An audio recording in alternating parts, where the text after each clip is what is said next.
नमस्कार। उत्तर प्रदेश विधानसभा चुनाव में अब सिर्फ 7 या 8 महीने का वक्त बचा है और सभी राजनीतिक दलों ने अपनी सरगर्मियां तेज कर दी हैं।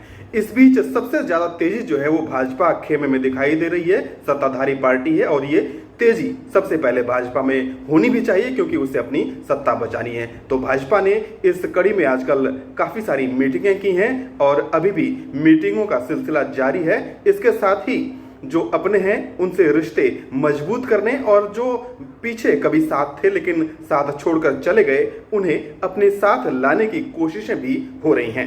इस कड़ी में सबसे पहला नाम है सुहेलदेव भारतीय समाज पार्टी के अध्यक्ष ओम प्रकाश राजभर का।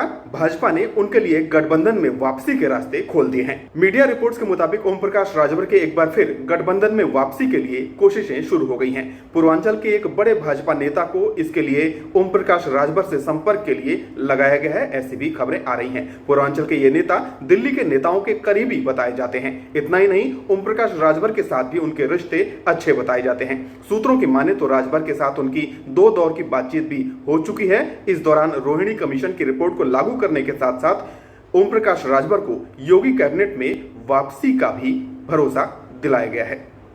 दरअसल पंचायत चुनाव में पूर्वांचल में ओम प्रकाश राजभर की पार्टी ने काफी अच्छा प्रदर्शन किया है। बलिया के साथ ही वाराणसी में भी राजभर की पार्टी को जीत मिली है। ऐसे में बीजेपी का शीर्ष नेतृत्व राजभर की तरफ देखने के लिए विवश हुआ है। ध्यान रखने वाली बात यह है कि ओम प्रकाश राजभर जब भाजपा में शामिल हुए थे तो उस वक्त भी भाजपा के राष्ट्रीय अध्यक्ष अमित शाह की इसमें बड़ी भूमिका थी और वो एक रैली में ओम प्रकाश राजभर के साथ एक ही मंच पर दिखाई भी दिए थे। इधर सूत्रों की माने तो ओम प्रकाश राजभर ने साफ कह दिया है कि बीजेपी आज सामाजिक न्याय समिति की रिपोर्ट को लागू कर दे तो उनकी पार्टी भाजपा के साथ खड़ी हो जाएगी। यानी भाजपा के साथ जाने के लिए ओम प्रकाश राजभर की शर्त है कि सामाजिक न्याय समिति की रिपोर्ट को लागू किया जाए। बता दें कि 2019 के लोकसभा चुनाव में मतदान खत्म होने के अगले दिन ही भाजपा और ओम प्रकाश राजभर की सुभाषपा की राहें अलग हो गई थी।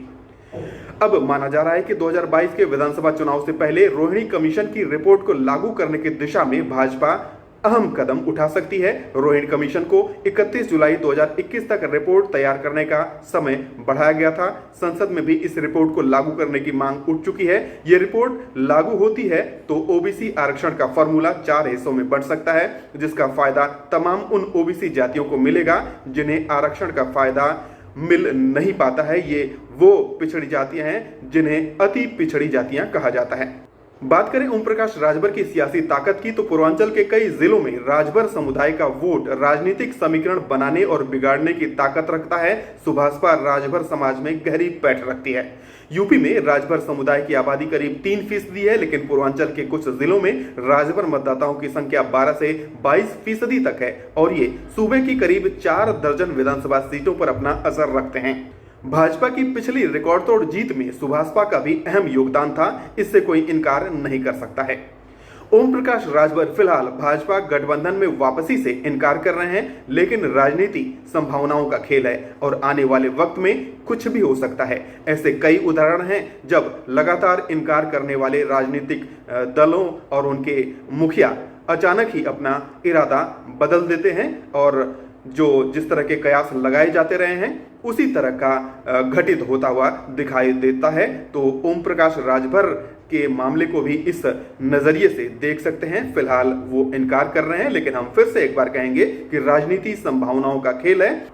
तो इस रिपोर्ट में फिलहाल इतना ही। इस वीडियो को लाइक और शेयर करें और अगर आपने इस चैनल को अभी तक सब्सक्राइब नहीं किया है तो सब्सक्राइब कर लें ताकि इस तरह की खबरें आपको लगातार मिलती रह सकें।